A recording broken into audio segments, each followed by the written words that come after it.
Okay, I like to respect everybody's time. People keep hopping in, but I say we get going.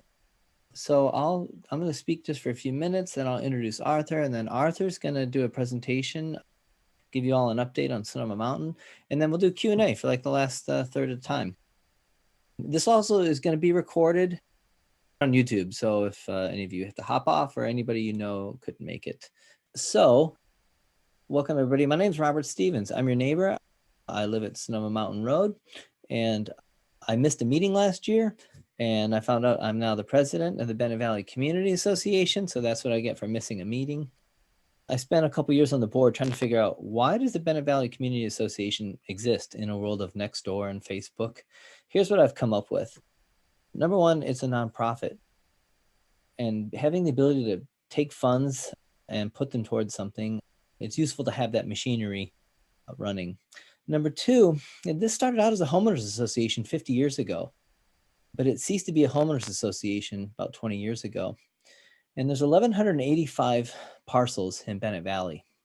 There were 1,183 last year, and about 72 property address owner changes in the last year.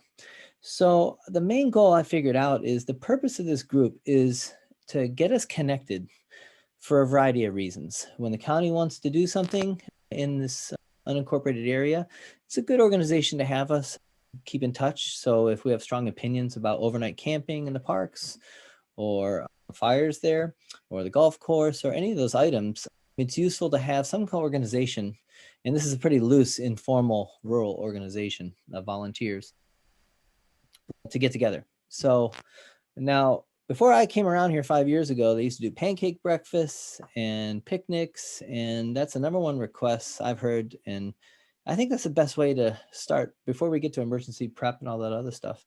I think connecting and getting to know each other is one of the best ways. So we want to throw a lot more events.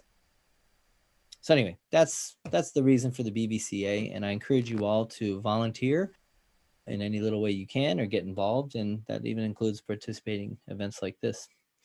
All right, so the main event, let me introduce you to Arthur. And Arthur Dawson has lived in Glen Ellen since 1989. His wife Jill grew up here, and their children attended Dunbar and Kenwood Schools. As a writer and historical ecologist, Arthur enjoys exploring and celebrating the local landscape. His books include 3 local bestsellers, most recently, Where the World Begins, Sonoma Mountain Stories and Images, published by Sonoma Mountain Preservation. And I've got a copy here, and I mentioned before, but it's a beautiful book. If you haven't seen it, I highly recommend it. And it makes a great gift. So Arthur, I'll hand it off to you. I think you're going to present some slides on the screen, and then we'll do a Q&A at the end. So thank you all for coming. All right, thanks, Robert. And I appreciate the opportunity to speak for the Bennett Valley Community Association. And I'm going to go ahead and share my screen here. Where are we? Yeah, there we go.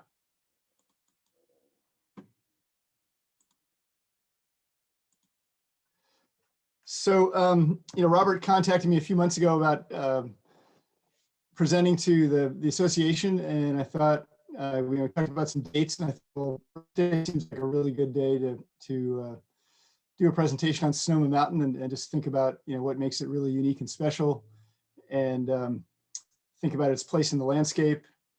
And, it's a real local treasure for many, many reasons, which I'll cover a little bit tonight. And so this is looking out, as many of you would probably recognize, from the North Slope Trail, just above the North Sonoma Mountain Park trailhead, about maybe 15 minutes in, looking out toward Bennett Mountain on the right and Taylor Mountain on the left, and Bennett Valley in the middle. And one of the neat things about Sonoma Mountain is that it's part of one of the smallest mountain ranges in the world, which, if you like small, it's it's probably 10 miles long. It goes from the edge of Santa Rosa down to San Pablo Bay. And Bennett Valley is really the only valley in the mountain range, which is kind of cool. So if you think small is beautiful, I think those are good things to remember.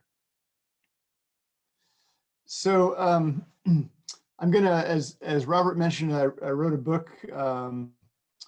I had the privilege of being the primary author, but I put together a book that came out a couple of years ago, Where the World Begins, and I'll talk a little bit about how that name came to be. But it was really a community effort. The pictures you're going to see most of them were collected for the book from many different individuals.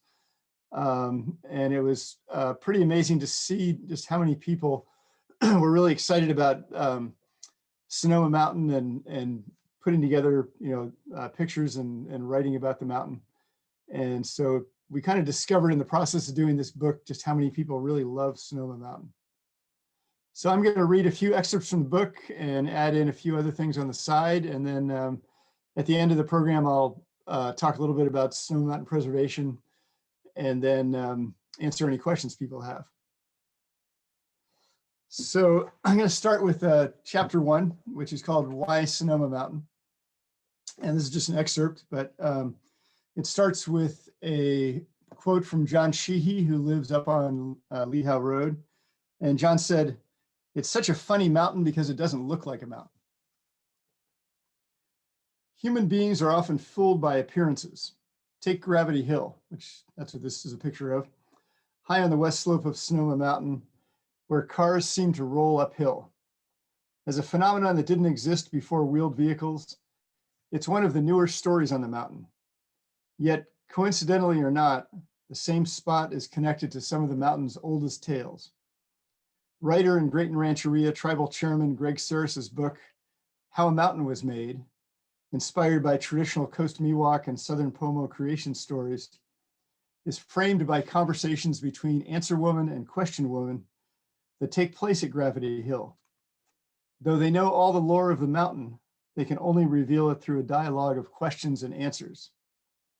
To some people, they appear as twin black crows. To others, as two women. In the old lore, there is no difference. Today, Gravity Hill continues to prove that we shouldn't always trust our perceptions. And Greg writes that those two crows sometimes sit on this fence here in this picture. I often question myself, why a book about Sonoma Mountain as I worked on this manuscript? There are peaks far more famous, spectacular, and higher. From most angles, it looks more like a ridge than a proper mountain. It's hard to even tell where the top is. Does it really deserve a whole book? And this is a view from the west side, kind of Petaluma Hill Road area. I have to admit that Sonoma Mountain is not dramatic like Mount Everest or the Sierra, or even its siblings, Mount Tamalpais, Diablo, and St. Helena. But just like Gravity Hill, the mountain likes to play honest. It sits right in the middle of hundreds of thousands of people, and most of them pay it no mind. In fact, couldn't even point to it. A mountain is not your classic sharp peak. Maybe that's the point. It's a mountain without an ego. Maybe that in itself is worthy of some kind of quiet recognition. There are lots of reasons to consider Sonoma Mountain a remarkable place. It marks the center of a region, the hub of a local cosmos. More than half of Sonoma County citizens live within a dozen miles of its summit. Let's move ahead here a little bit. Ringed by roads, encircled by cities, vineyards and villages, lives among us a familiar silhouette. An elevated landscape, an island in the sky that the eye and the imagination can escape to, even if the body is trapped in traffic. It's our mountain in ways that more distant and dramatic peaks never will be, both a part of our daily lives and apart from them. The roles the mountain plays go far deeper than scenery. Among other things, and here's a Petaluma River. There's Sonoma Mountain in the background, and here's the Petaluma River flowing north, or flowing south, I should say. It serves as wildlife habitat, refuge and corridor. There's a kestrel up on top of the mountain. And acorn woodpeckers, probably a lot of you know these ones pretty well. And even Chinook salmon in Sonoma Creek. And this is the view from the top of the mountain when the fog comes in. So it serves as a barrier to weather and travel, as a rain catcher, for 3 of Sonoma County's major streams. So you have the watershed of Sonoma Creek coming off the mountain. You've also got the Petaluma River coming off, and even the Russian River has its southern headwaters here on Sonoma Mountain. So it serves as rain catcher for 3 of Sonoma County's major streams and as inspiration and sanctuary for the human spirit. And just a few pictures of people. This is up on the East Slope Trail out of Jack London. And these are just a few folks who've been associated with the mountain over the years. These are the Roths who donated the land where Fairfield Osborne is today. And this is James Swallow. He was a preacher who lived up almost on top of the mountain from about the 40s up through the 70s. And he's got an interesting story. If I get a chance, I'll tell you more about him. And this is Mary McChesney, a well-known sculptor who lived on the mountain for many years. I think she's still with us, but she's getting quite far along in age. And this is Kwong Roshi, who started the Zen Center up on Sonoma Mountain Road.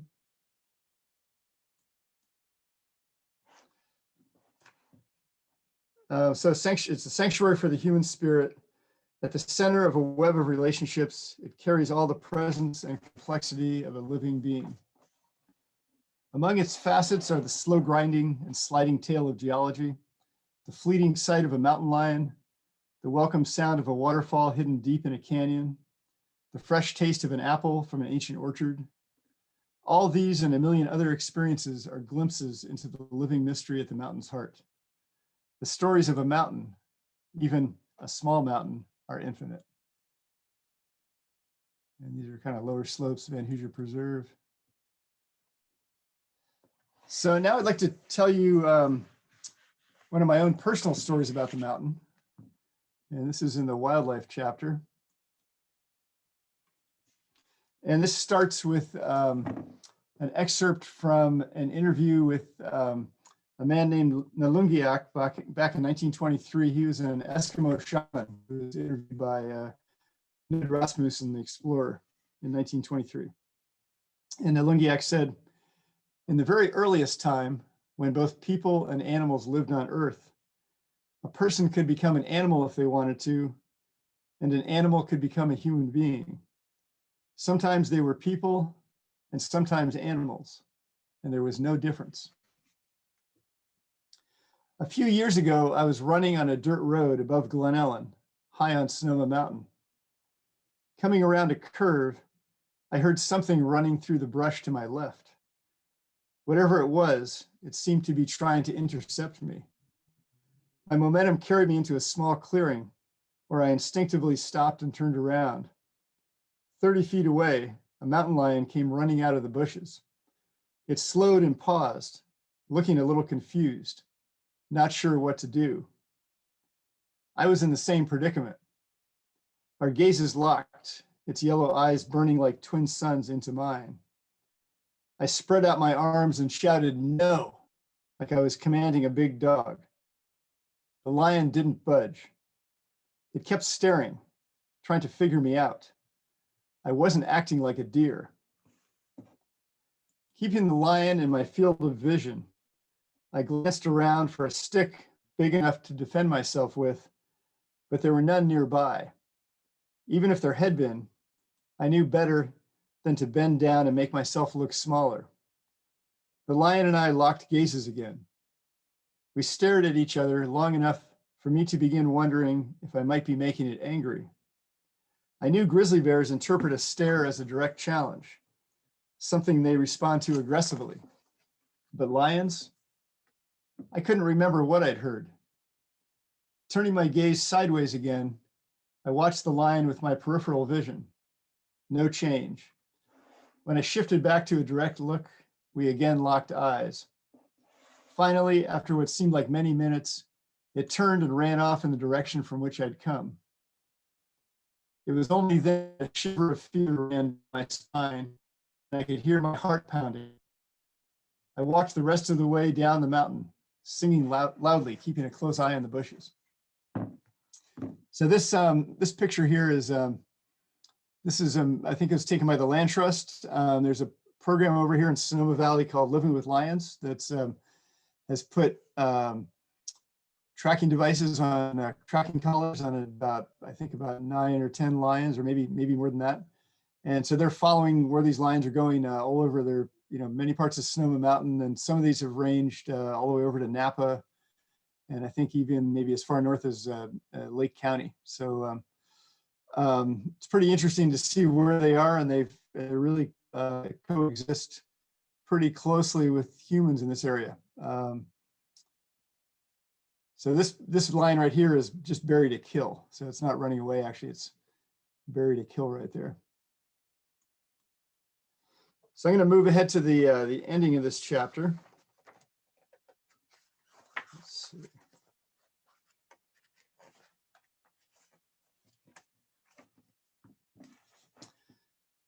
It's hard to imagine the inner life of a wild animal, but a week after my lion encounter, I got a glimpse. Returning to the spot, I found a faint path through the brush, the one I heard the lion coming down just before I saw it. Following it uphill, I discovered a patch of bare ground, smoothed by the belly of the lion as it waited for a chance to ambush its prey. The spot commanded a perfect view of the road below. For a moment, I stepped behind its golden eyes.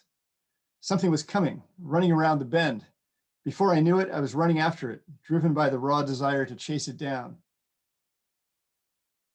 I still walk the mountain on my own small journeys, but I no longer tempt fate by running alone. I'm glad the lions are there. The presence of large predators speaks to the mountain's ecological health and reminds me that I'm not always at the top of the food chain. It's a humbling thought. To visit the mountain is to exchange a human-centered world for something akin to the old tales, a place where a more ancient order still holds sway. It's to experience the spark that all living things share, a spark that goes back to before the beginnings of human time and will still be burning when we are gone.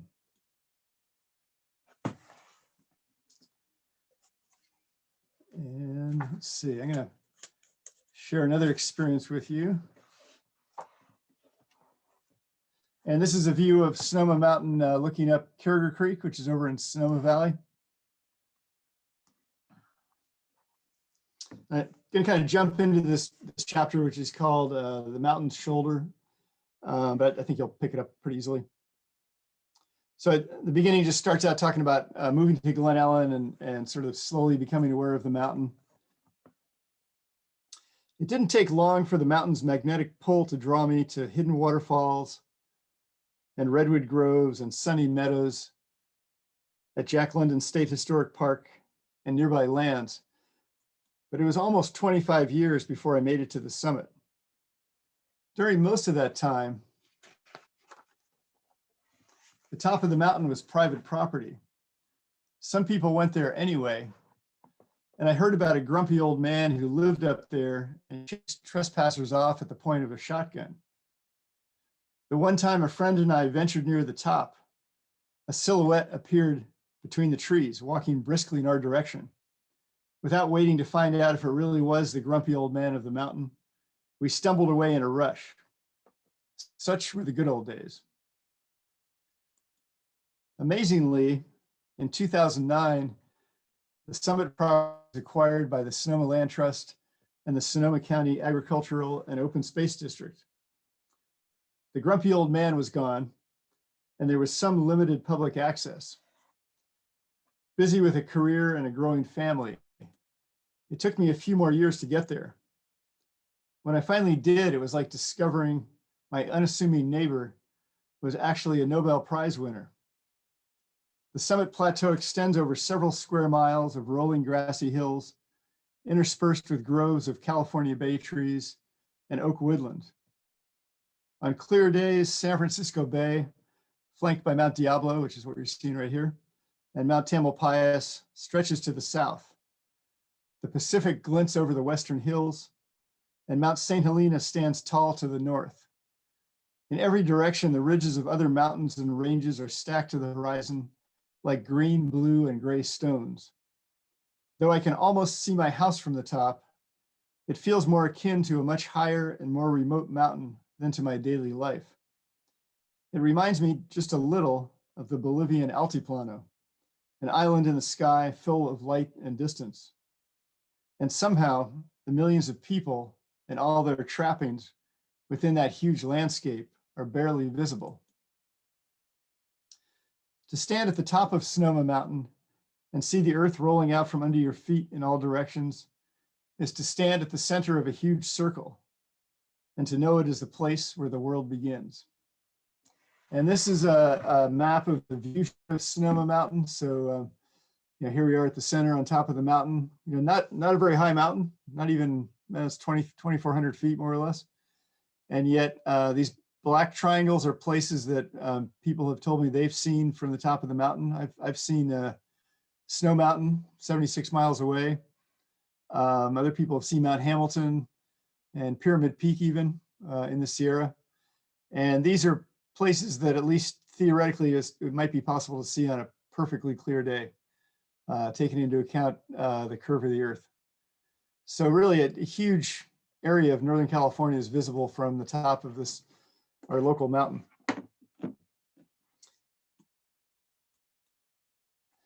So going back to wildlife, one of the reasons that Sonoma Mountain is really important, both locally and also for a large part of Northern California, is that it provides habitat for animals and also provides a wildlife corridor. And let me just find I'm going to read you guys a couple of quotes. So, so this yellow here is the corridor. This is the mountain, obviously. And then down here, this is this map in red, but the corridor that it's a part of actually goes all the way from the Golden Gate over to Napa County, Lake County, and really all the way up to the Oregon border and beyond. So it's a very important piece in animals traveling around. Animals need to move from place to place for food, for water, for mating. And this is becoming more and more important as climate change starts taking hold, and they need to find places they can go where they can still get what they need. So here's what Wendy Elliott said about the mountain in this context. And she worked for the Sonoma Land Trust, and she was one of the people who's key to acquiring the top of the mountain, as well as a lot of other really important parts of Sonoma Mountain. And she says, Sonoma Mountain is a habitat stronghold for Bay Area wildlife like mountain lions and bears that move between the coast and the interior forests and woodlands. It's a bit like a very large stepping stone where species can thrive as they navigate through our complex landscapes. As animals thread their way through our human world, we want to make sure they can find a home and a refuge on Sonoma Mountain. So it's an important piece of all that. One of my favorite stories I heard about wildlife on Sonoma Mountain was from Jeff Wilcox, he's the manager at Sonoma Mountain Ranch Preservation, which has a very similar name to our organization, but has a different focus. They own about 600 acres at the top, almost at the top of the mountain. And they do a lot of research, biological research, including looking at effects of grazing and trying to figure out how to effectively graze while enhancing the ecological health of the landscape, and which can be done. If it's done right, you can use cattle to really keep the landscape healthy. So anyway, so Jeff told me this story. There's a number of badgers on top of the mountain, and he says like pretty much every night they go out and they dig a new den. That's how they hunt. And this one was captured by a remote camera at night, obviously. And so they dig all these burrows, and there's burrows all over the top of the mountain. And then in the wintertime, rattlesnakes will come and they will hibernate inside the badger burrows. And badgers go hunting for rattlesnakes, and they can smell them apparently. And they're fairly impervious to rattlesnake venom. And they've also got very thick skin. Jeff described it as being very cartilaginous, so it's hard to get a bite through the skin. And so the rattlesnake's all curled up inside one of their dens, and the badger goes in and just grabs it right behind the neck, just like a person would if they were handling a rattlesnake, and hauls it out. And before the snake even knows what's happened, it's so just kind of an interesting little relationship there between badgers and rattlesnakes. And then another animal that uses the badger dens are the burrowing owls, which they migrate between the Central Valley and the coast, and they stop off on Sonoma Mountain for periods of time. And they don't nest in the burrows, but they do use them as lookouts. So there's usually a mound of soil next to the burrow, and the owls will stand up there, and that's how they will hunt, is by standing on the burrow of the badgers. So I thought those were kind of a neat illustration of how interconnected all the life is up on the mountain. So now I'm going to move into the last part of my presentation, and this is from the second to last chapter of the book. It's called Living Chain, Mountain Stewards. And this picture is of Bill Cordham, who is a famous conservationist in Sonoma County, passed away a few years ago. And here he is. This is actually on Sonoma Mountain Ranch Preservation's property. The top of the mountain is, I think, over this way, but this is what the top of the mountain looks like. There's a lot of open grassland, a lot of oak trees, some bay trees. And so here's Bill at the top of the mountain. He was part of Sonoma Mountain Preservation when he was around. So another personal experience. And this chapter starts with a quote from Mickey Cook, who is one of the founders of Sonoma Mountain Preservation, which goes back almost 30 years. And she just turned 90 recently, but still a very vital and woman who's still very energetic for a 90-year-old. And she's great. And she said, "It takes more than one lifetime to save a mountain." Oops. I'm gonna wait on that last picture there. 25 years ago, a friend and longtime Glen Ellen resident took me up the mountain to see something. He wouldn't tell me what. We hiked to Fern Lake at Eldridge, circled around to its backside, and followed a rutted and rocky dirt road up a steep hill. Here and there, views opened up to the east, quickly engulfed in the thick foliage of Douglas fir, oaks, and madrone. As the old road flattened out, we entered the quiet of a redwood forest. The trees were 3 or 4 feet across. They were big, but judging by the girth of the family circles they were part of, their parents had been much bigger. Bob paused for a moment and said quietly, "It's been a while, but I think this is the place." He nodded toward a faint path partly blocked by spindly tanbark oaks, reaching for light from the gloom of the forest floor. It looked like an animal trail. He gestured with an open hand. "You first." I plunged through the leaves, shuffled down a small incline, and stepped over a log. I felt the presence before I saw it. Looking up, I stopped my tracks. Just ahead was a gigantic redwood tree, 3 or 4 times the width of any other on the mountain. Its cinnamon bark furrowed and brown, 14 or 15 feet across. It rose in a huge column that disappeared overhead into the leaves of the much smaller trees surrounding it. Enormous branches, the size of full-grown trees themselves, curved out and then up, parallel to its trunk. After several minutes of silence, Bob said simply, "I thought you'd like this." And this tree, by the way, for anyone that doesn't know, is up in Jack London State Park. It was transferred over about 20 years ago. I later heard about the man who may have saved that tree, the grandmother redwood for the future. His name was William Thompson, but he's almost always referred to by his 19th century nickname, Redwood. When he first got to the area in the early 1850s, he hauled redwood logs to the mill on Asbury Creek, that's in Glen Ellen. Even as he watched the forest on the mountain get cut down, he fell in love with the trees. At some point, no longer willing to take part in the destruction, he quit. As far as we know, all the other truly large trees were cut. His homestead was a mile from the tree, so someone else owned the land on which it stood. Perhaps he lobbied for it to be left standing, and his passion carried the day. We'll never know for certain. Whether or not Thompson was responsible for its protection, someone decided to save it. Often all it takes is a single person who sees the value of something to ensure that gift gets passed on to the future. Thompson was remembered in the Sonoma Index Tribune as a, quote, soul that felt keenly the color and beauty of nature. And I want to take a couple of minutes to take, in a sense, a little bit of a detour here, but to talk a little bit about the human history. I guess not really a detour, but so when human beings first got to this area, if you believe the archaeological evidence, which I do, as well as I also like the mythological stories as well, it was around the end of the last ice age. And so the climate here would have been much different than it is today. There was probably snow on Sonoma Mountain, every winter, I would guess. Those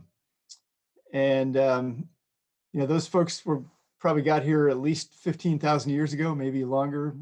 We can certainly say they were here at the beginning of human time, which is what their stories tell us. And the local native people have a story that the Coyote Man, who is both a coyote and a human being, went up to the top of the mountain and he threw feathers up into the air, and the wind carried those feathers out, and wherever they landed, there were people living the next day. So that's how the world began on top of Sonoma Mountain, and how human beings got their start. And I love that story.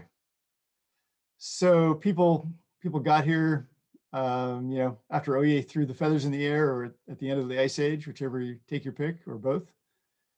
And those folks were here for many, many millennia.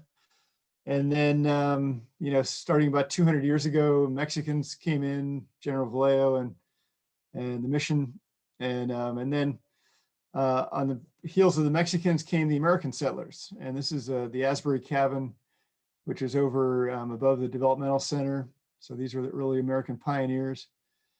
And they had small farms up on the mountain. And once the trains got here, all of a sudden, the forests on Sonoma Mountain became very valuable as a commodity. And so people went up the mountain and they cut firewood and they made charcoal. That's what this guy is doing right here. And then they loaded bags of charcoal onto trains, and it was hauled out to all over the place and around the Bay Area and probably other parts of Northern California. And Milo Shepard, who was Jack London's great grandnephew, who's no longer around, he told me that that's what heated San Francisco, was the wood from Sonoma Mountain and Sonoma County. And as far as thinking about climate, I just think it's kind of an interesting thing to reflect on. In those days, the people were not really using fossil fuels, so all the fuel that was used was pretty local, and so all the impacts were pretty local.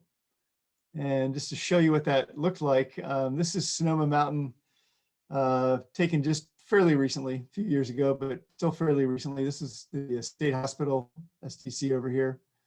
And so you can see the top of the mountain is pretty much covered with trees. And it's been that way ever since I got here to Glen Ellen in 1989.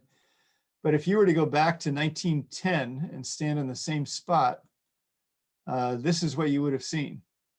There's the main building at the SDC, and you can see the whole upper part of the mountain, with a few exceptions, had been completely chopped down, turned into firewood, and it was actually grazing land by that time. So pretty heavy impact. But what brings me hope for the future is that, and of course, burning firewood also was putting carbon in the air. So there wasn't like there was no climate impact in those days. It was just less than it is today. So now we get our oil from other parts of the world, so we don't have this impact locally. And, the trees have come back. So that whole forest on top of the mountain has grown back in the last 100 years. And I find that a very encouraging sign of how resilient nature is. And it gives me hope that, if we can get a handle on carbon emissions, that there's, we can get things to turn around from the dire predictions that we're hearing and that may come to pass if we don't get a handle on it. So, but I take hope from this picture here. So I'm gonna skip ahead now from, I just was talking about Redwood Thompson and seeing this tree for the first time. And then this is just the follow-up at the end of this chapter. In the years since Bob showed me the grandmother redwood, I've paid the gift forward to many others. My 2 children, now grown, have brought their own friends there. Use of the informal path Bob and I traveled, now within Jack London State Historic Park, is discouraged because of concerns about soil compaction around the tree's shallow roots. Instead, visitors are directed to a trail approaching the tree from above, which ends at a viewing area with benches and a railing. It lacks the intimacy I experienced on my first visit, but the tree is much better protected. It's probably been 10 years since I've seen Bob, but every time I visit the grandmother redwood, I thank him and Redwood Thompson and all those who care for the mountain and have cared for it. It's a legacy that's been passed down hand to hand since the beginning of human time. It is not something any single person can do. It requires a chain of many links across the generations. And this is Jeff Wilcox, who I mentioned. He told me the Badger stories. He's the manager up there at Sonoma Mountain Ranch Preservation. And he teaches classes at the JC and I think SSU at Fairfield Osborne. So these students are going on I think a pond exploration. Here he's got a newt from pond up there on Sonoma Mountain. And here's some students down in Adobe Creek over on the Petaluma side. Some of you may know this story is that probably at least a couple decades ago, students and one of the teachers at a Casa Grande high school started a fish hatchery for Chinook salmon, which we're having a really hard time reproducing over there. And they've been very successful, and they've managed to bring Chinook salmon back to that creek.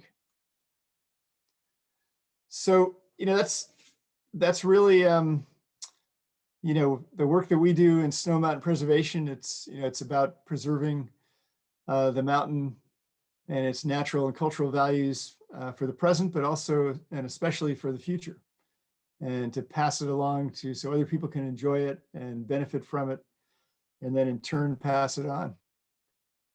And just to acknowledge, these are 2 women who were really instrumental in setting up Sonoma Mountain Preservation. That's Pat Elliott on the left, and that's Mickey Cook on the right. And these 2 met at London Ranch back when it was a dude ranch. They were actually counselors, equestrian counselors at London Ranch back in the 1940s. They became great friends. Mickey actually, her father bought property on the mountain in the 1940s. So as I said, she's still around, and she's lived on the mountain for almost 80 years, and just an amazing lady. This is only 12 years ago. So she's like in her late 70s when she made this ride. Pat passed away a couple of years ago, or actually just before the book came out. I think the fall before the book came out. And the very last time I talked to her, all she wanted to know was how the book was coming. And she was in the hospital by that time. So happy to answer any questions. And I'll just put out here's our website, pretty easy to remember. You can get more information about Sonoma Mountain Preservation on the website. You can sign up. We have a yearly journal, which comes out either in hard copy if you prefer that, or you can get email copy. We also have a monthly newsletter that comes out that Meg Beeler, our chairperson, she puts that out every month. We have a Facebook page. So we have lots of things going on. I can talk a little more about what we're doing, but are there any questions about the presentation so far? Thanks, Arthur. Yeah, if any of you have questions, you got 2 options. You can use the hand raise function in Zoom, or you can also if you don't want to, you can just type it into the chat and we can do the questions there. We've got probably about 15 minutes left before we're scheduled to wrap up at 8. Thanks so much. That's fascinating. Those two women on the horseback just look like total badasses. I love that Okay. Yeah. photograph. Yeah, it's beautiful, right? Yeah. So yeah, we'll take anybody's questions now if you like. Go ahead, raise hand, and I'll unmute you. Yeah, Elizabeth. Oh, I think you're still muted.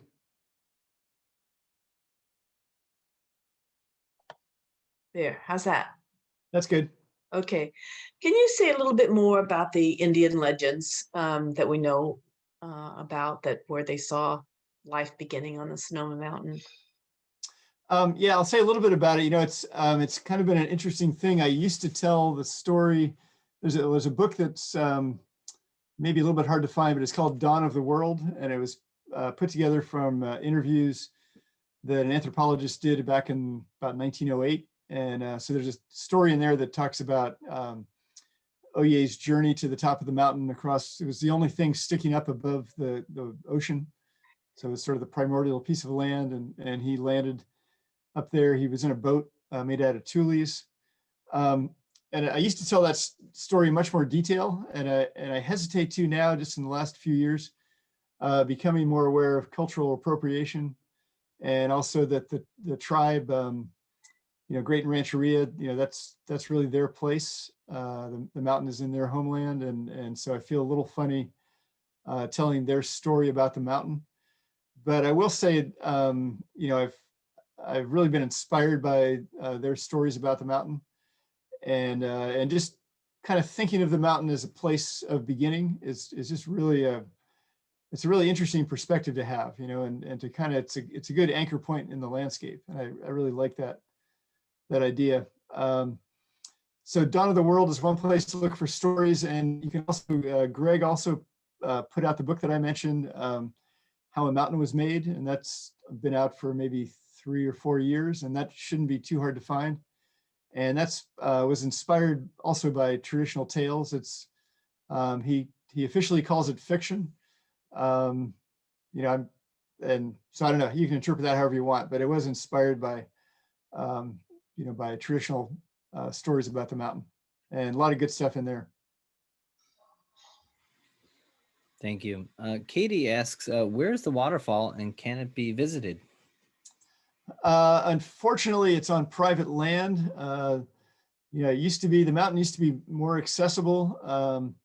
It's part of the Diamond A. Possibly if you contacted Diamond A, I did get permission to go in there once, so you might be able to contact Diamond A, and I think they have an association like Bennett Valley, or it may just be an HOA. But anyway, you might be able to find somebody who can say, sure, you can go in. It's not a super easy hike to get in there, but I went there following the creek. You can get in from up above, and I'm not quite sure how that's done. But anyway, I just follow up with Diamond A, and I hope you can make it there, because it's a really neat spot. While we wait for another question, I've got one for you, and you partially answered it, because we've been Bennett Valley Community Associations. We've been working with the Park Commission on their proposal for overnight camping and fires, which obviously during the fire season last year raised a lot of eyebrows. One of the questions we've asked the county is, when did Sonoma Mountain last burn? But you partially answered it. Now I sort of understand now why no one remembers, because in 1910, if it was mostly bare, I could see why it would take decades for the trees we see now to establish. Other than that, do you have any information about when any part of the mountain last burned? Yeah, that's a really good question. I mean, you're absolutely right. There was early 20th century, it couldn't have burned more than a grass fire. We know that native people were burning, other nearby areas at least were being burned every 5 to 8 years, was what one study showed for Annandale. So there probably were fairly regular, what we now would call prescribed burning or intentional burning. It was probably happening before Europeans got here. But CAL FIRE has basically no record of the mountain ever burning, and they have a pretty good database. I've been studying, local historical ecology for the last 20 plus years, and have yet to run across any record of a real burn on Sonoma Mountain, which concerns me because, at one point I thought, oh yeah, it probably won't burn. It's, especially the east side, it's wetter, maybe it's just not prone to burning. But I also thought that about where I live on Warm Springs Road. I thought, well, from what I know of the history, my neighborhood never has burned. It burns in the Miacamas, but it's never burned over here. Well, guess what happened in 2017? My neighborhood burned. Yeah, it's a little scarier now, realizing that some of these places that are, so full of vegetation could go up.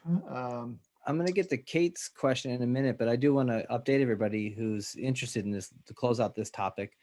The Parks Commission, in their proposals, if you haven't been watching, our community has gotten more comments than in the history of any Park Commission proposal, over 1,000. The county has already kind of backed off on the overnight camping and fires thing. And we've asked them, because no one seems to know about the mountain, we've asked them, we don't want just an environmental impact report. We want a full fuel history analysis done. And the county's agreed to hire someone to do that. So keep subscribed to our newsletter, because that's where we'll be publishing the outcomes of that. That process will start. It'll probably take 6 months to a year. Kate asked a question. She said, my awesome neighbor Matt Richardson, who is 90, who is my neighbor too, and the nicest old man, used to walk the creeks nearby with his grandkids when they were young and collect Native American arrowheads. Can you speak to things found on the mountain from the past? Yeah. So let's see, it's kind of pulling together lots of little bits and pieces that I've heard over the years, but there apparently were some one or more villages, or at least habitation sites up very close to the Zen Center at the base of the mountain there, or I shouldn't say the base of the mountain, but if you know the Zen Center, there's a vineyard, I think, across the road. It's fairly flat, and then it gets steep again. And at the base of that slope, there's apparently a number of springs, and there was a lot of things found up in that area. And then also Redwood Thompson talked about a rancheria that had been on his land. I think there may have actually been two on his land. There was, he had the ranch up on the mountain where the house still is, right at the corner of Enterprise. And then there's another village site down right around where Sonoma Mountain Road hits Warm Springs Road. That area down there is another village site. And if you think about the roads that we have, most of them probably started as native trails, because human beings we just tend to take the easiest route. And in fact, humans probably just followed, the original routes that animals took. So it's just, even our paved roads really are just enhanced animal trails in some ways. So in Bennett Valley itself, so there's trying to think where I've seen this name, but there was so where the reservoir is, you go up, let's see, how do you describe it? So if you're heading toward Glen Ellen out of Bennett Valley, and you kind of, you start climbing a little bit, you go into there's like a tree tunnel, sort of, it gets pretty narrow. And then you pass a reservoir on the right. And I believe there was a big spring right there. In fact, sometimes in the reservoir, you can see water kind of surging, which I'm guessing might be spring-fed water. But anyway, there was a native village in that area called Lumentekala, which means a willow at the top of the hill, which is kind of an odd thing. Usually willows like, lower places, but I'd imagine if there was a nice spring up there, there was probably a bunch of willow trees. And so I think that was another habitation site. So let me just give you a very brief native history since contact, that from what I know, of course, the missions were started, people were brought into the missions. And then when the missions were closed down, and Vallejo got here, people were told, okay, you're free to go. But of course their lives have been pretty disrupted, but a number of native people went back to their old village sites. And there was one site up near Fern Lake up on Sonoma Mountain that there was a native village up there where people stayed for a while. There was, Milo Shepherd remembered somebody who remembered that, if that makes sense. So we're talking about maybe the 1850s. There were people living there. I've also heard just one person mention something they'd heard about a massacre happening on Sonoma Mountain Road, kind of coming out of Glen Ellen, and you climb that first long hill and there's a flat spot there. That's how they describe where it was.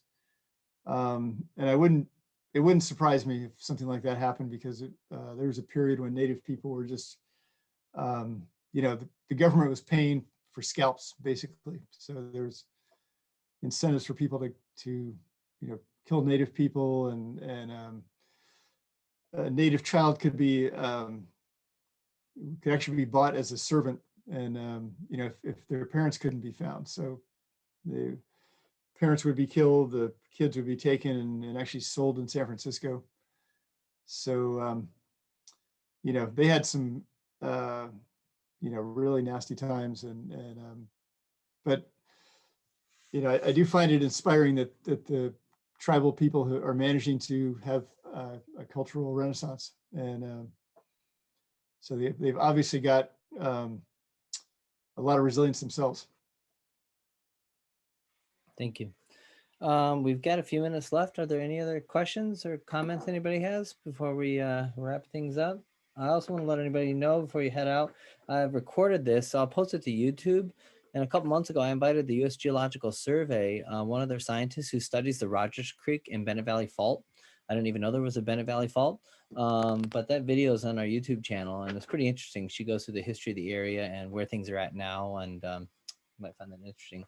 I'll check that out. That sounds cool. Any other questions? Mind if I'm just going to jump in and just tell you a little bit about what Sonoma Mountain Preservation has accomplished in the last please. years. Initially, one of the impetus for forming Sonoma Mountain Preservation was to, there was concern about lots of housing being built on the mountain. So soon after it was formed, there was going to be possibly a huge development and a road going through from Sonoma Valley directly over to Petaluma, like kind of cutting across almost the top of not the top of the mountain, but high up on the mountain. Lots of houses up there. It would have been very visible. If you imagine a Fountain Grove, I think that's something like it would have been. So that was a big impetus for forming Sonoma Mountain Preservation, and over several years, SMP was able to write some guidelines for development on the mountain and have them passed by the Board of Supervisors. So when somebody develops on Sonoma Mountain, they're supposed to follow these guidelines, which have limitations on the height of buildings, the colors, how much tree cover should be shielding new buildings. It's the only problem is that citizens have to keep an eye on it. The county doesn't have the manpower to keep an eye on all that stuff. So, but anyway, that was really our first big win. I wasn't part of the organization then.